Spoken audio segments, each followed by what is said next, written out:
Alright, in this tutorial, we're going to be making a uh, more advanced, a little bit more realistic planetary rings shader. So, as per usual, delete the default cube and go over to your render properties, switch to cycles, GPU compute, set your noise threshold to something low. For viewport, I usually do 0.0025. Max samples for viewport, I do like 10 usually. And for your minimum samples in viewport, set it to like 5. Render threshold 0.0005 is what I usually do. 16 and 8. Um, go light paths, set them all up to 32. This is just for like general scenes or space scenes. Set your we're not going to be using volumes, but I do this for every project anyways. I always set my max steps to 256 because anything above 256 doesn't really make a difference. So use 256 max steps with 0.01 viewport and render step rate. For your performance, if you're rendering something like an HDRI, like a really big image, set this to like 512 instead. It depends on your hardware. If you've got better hardware that can handle something bigger, then do it. But all right, and set your background color to black. Render region. Okay. Now make a plane and scale it up 3 times so the dimensions are 6 and 6, but keep the z at 0. And then Control A and apply all transforms. Um,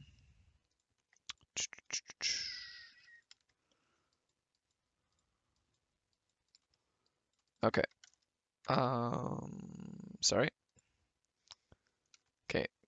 Make a uh, sunlight.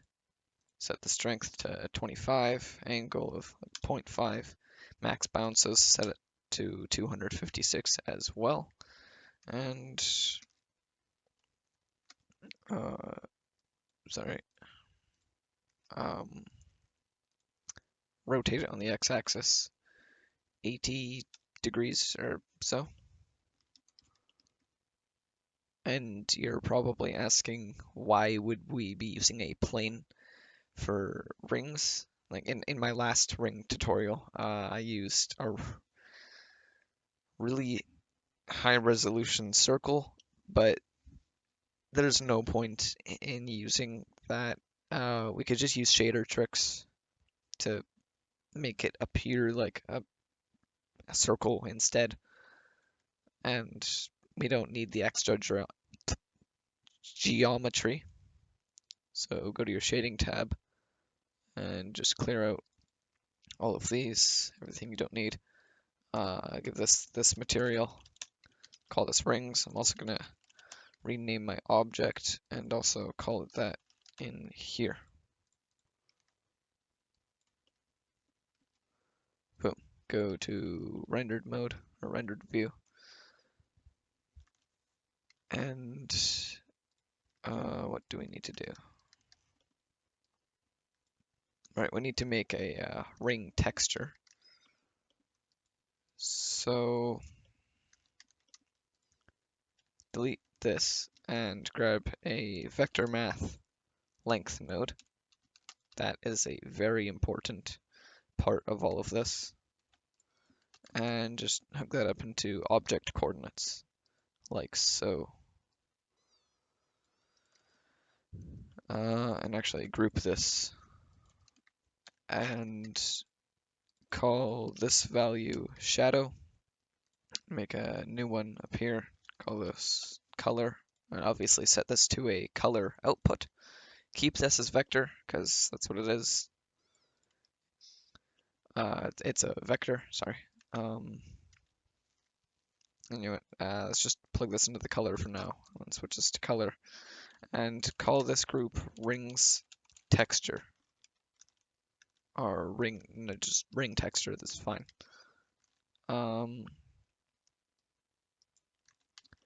Okay, so we want to grab a math, subtract, and this will define the inner ring radius.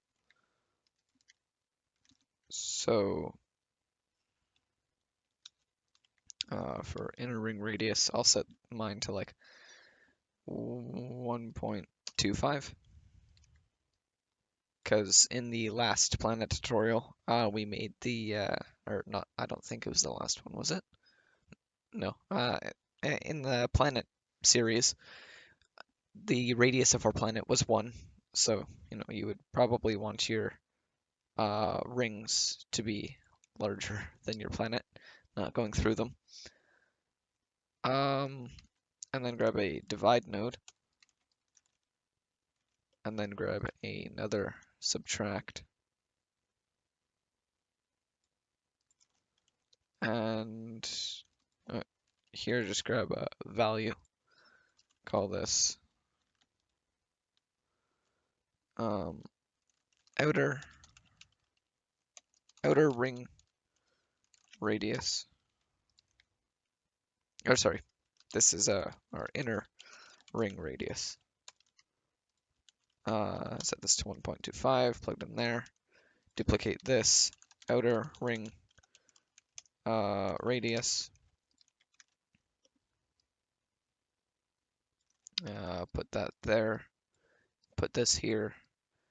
Put that into the divide, and set this to like 2.75 or something. Or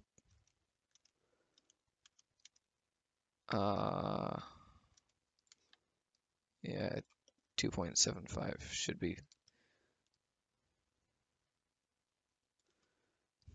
fine. Hold on, what's going on here?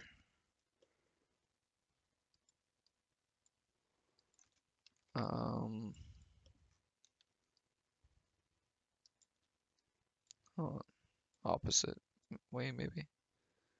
No. Here, we'll figure it out. Okay. So plug all of that into a divide, and then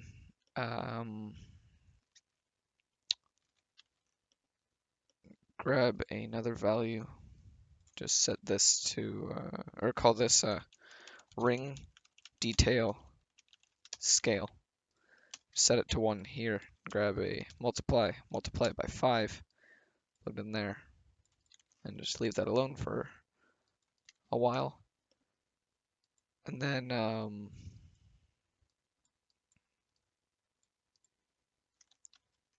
to grab an add, and there we go. Plug that into there like this. Grab another value, call this ring detail scale.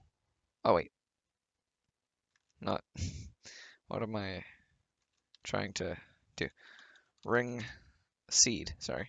That's what I meant to do. Okay, and just put that somewhere down here. Just make sure that's level. Okay. You're gonna want 3 different noise textures. And the vectors should be in these. So let me just. Okay, the top one, keep the scale at 5, a detail of about 0.75 or 7.5. You could also do 8 if you want, but I like nicer numbers like this. Set this scale to like 10 with a detail of 7.5 as well, and a roughness of 0.725. Oh, also don't forget to plug this value into the vector. And then you can see that this changes the, cool, okay. And the last one here, plug this multiply into the scale with a detail of about 2.5 and a roughness of about 0.75. Boom. Okay, so for this top one up here, grab a color ramp and put this at about like 0.4. Grab another one, set this at about like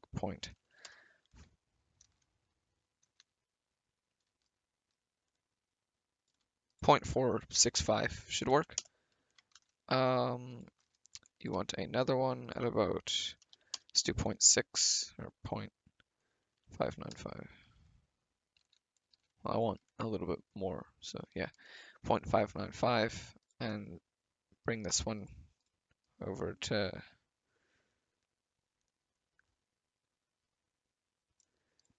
0.765, and set this to B-spline. There you go, there's our main detail in the rings. And it still clips through the plane, but we'll fix that in a second. So you want to, where's our multiply? You want to multiply this by another B-spline attached to this divide. Just click on this color ramp and click the backspace button to reset it. Actually, sorry, set this to ease.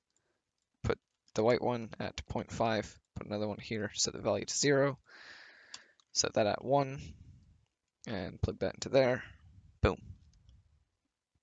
And you can change the outer radius, the inner radius. It's pretty cool.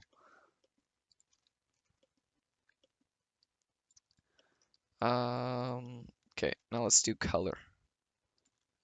So let's just reset this, plug that into here. This will be yeah, our ring color. So I've already got hex codes that I'm going to use, and I'm just going to put them on the screen. So this one, keep its location at 0, and this, and then set this to 0.15. Just save that. Set this to 0.345. Sort of like that. Set this to 0.425. Boom. Set this one to 0.465. Boom. Set this one to 0.585. Sorry. Bring this to 0.6. And this last one, bring this down to 0.625. Put it right there like that. So you can see some pink in here as well. Okay. So that's done. And actually just bring one more up to this one. And so that's B-spline. And just switch these around. So this one's 0.5. There we go. And plug that into there. Okay. So these should be multiplied together. And then you want to multiply, here, I'll show you what each of these are doing. You want to multiply these together. So we've got this and this. And just plug this into the color output. Oh, right. You should also grab another one of these values. Call this ring density. Keep it at 1, it's fine. Grab another multiply. Multiply by 10. I like to have all my default values at 1. Depending on what it is.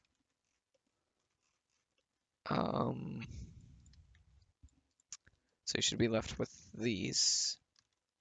Multiply these two together, and then multiply this by our density.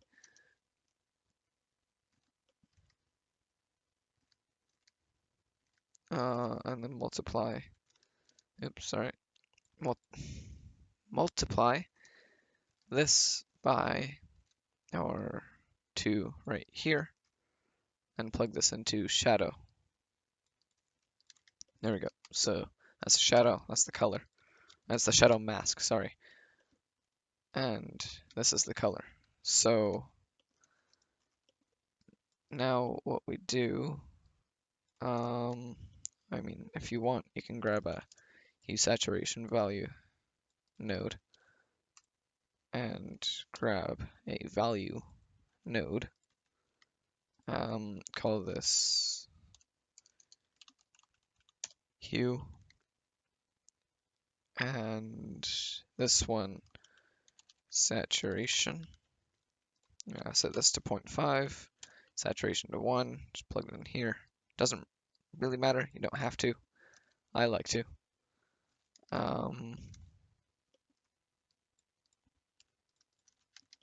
Okay, just put a reroute here because there's going to be a few things branching off of it. You want to, sorry, my bad. You want to grab a vector math. Click on this little input box, or not input box, but click on the box and then click N on your keyboard. Does instantly switch it to normalize, and you can put the normalize in here. And then after, or from your shadow, you want to drag off and grab a subtract and subtract 1. And you want a power of 2. There we go. Like, if I set this to like 10, 20. Yep. I like 2. That's what I found to look the best in all of my rings. Okay. After this normalize, you multiply by the power. You multiply the normalize by this power. So you're left with this. So there's this and this. You're multiplying those together. Boom.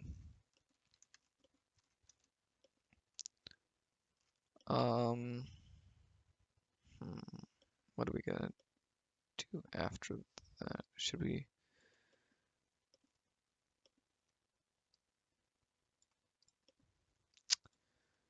You know what? Sure. Okay. So I'm going to link something to my Google Drive in the description. It's an anisotropy scalar. It's just a bit tedious to make.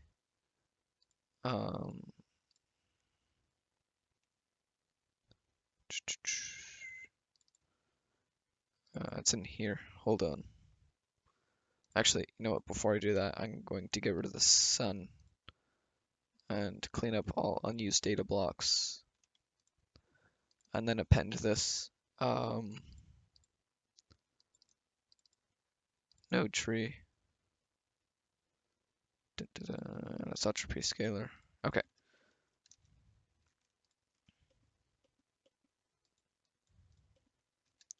So, and you want to multiply this again. Actually, here. Make another value node. Call this anisotropy. Set this to like 0.975. That's what I've found to look very good. And from that, from that file that I'm going to be linking down below, grab the anisotropy scalar and just plug it into here.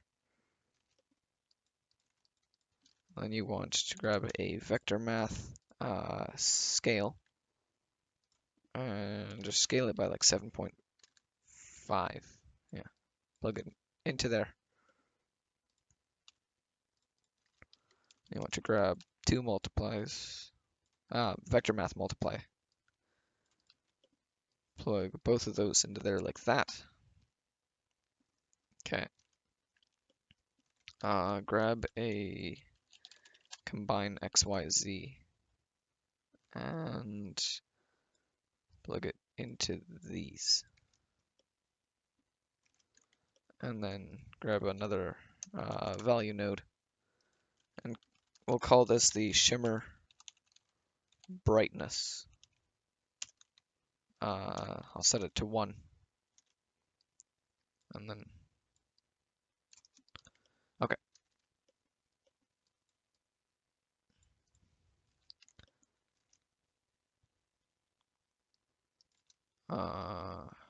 Boom, and then that is a little bit bright, but we'll fix that. Okay, and then the second multiply, you want to grab another multiply this by the color, and plug this into a glossy BSDF with the roughness at like 0.35. Okay, and then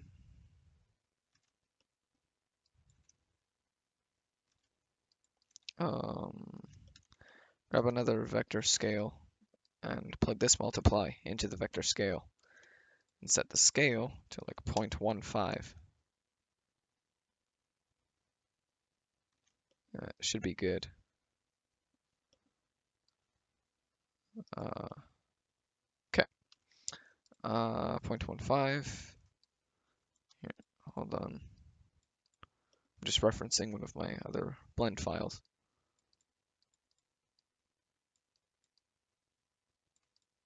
Okay. So from that multiply, we grab the scale and we add this scale to here and plug this into a translucent BSDF. Boom.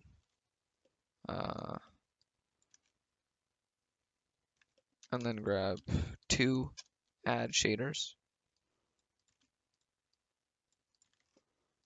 One of these will be the glossy, and then we need another diffuse BSDF, and that will use the color. Something's a bit odd. We'll figure that out later.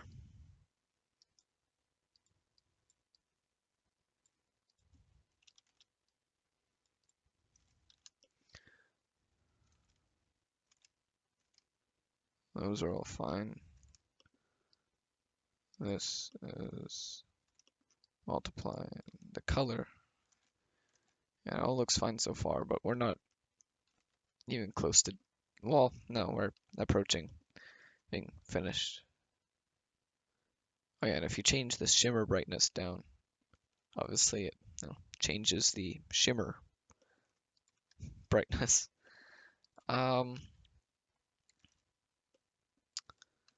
And then you want to grab a mix, or not, you want to grab a mix shader and mix this with a transparent BSDF and use this power coming out of the shadow, subtract 1, power of 2. You want to use this power as the factor,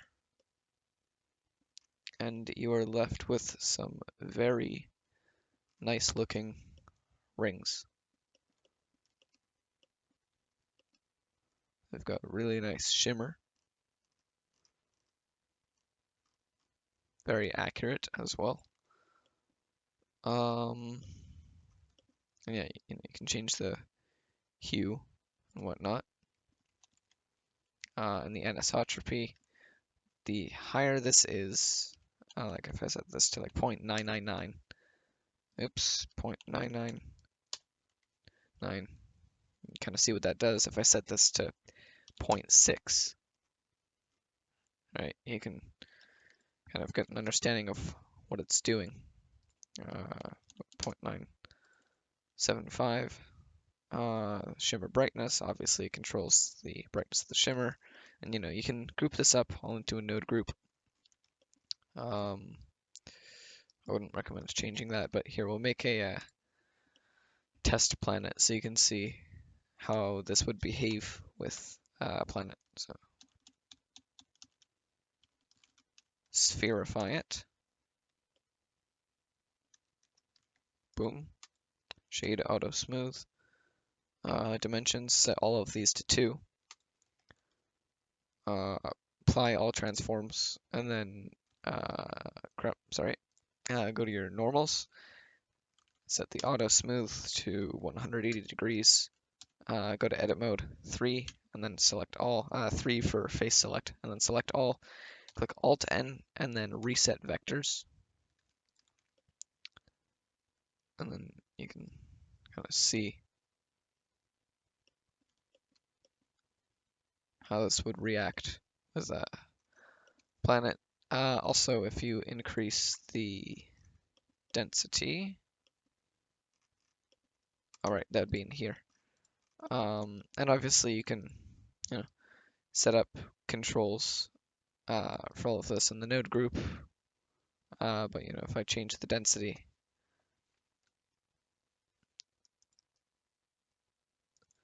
also ring seed and detail scale, radius and whatnot, get some cool results. If you ever use my procedural planet series with this ring shader, email me your results. I'd love to see them. My email is in the About Me page on my, I was going to say on my YouTube channel here, on the YouTube channel right now. But it's on there. Email me your results. I'd love to see them. Bye.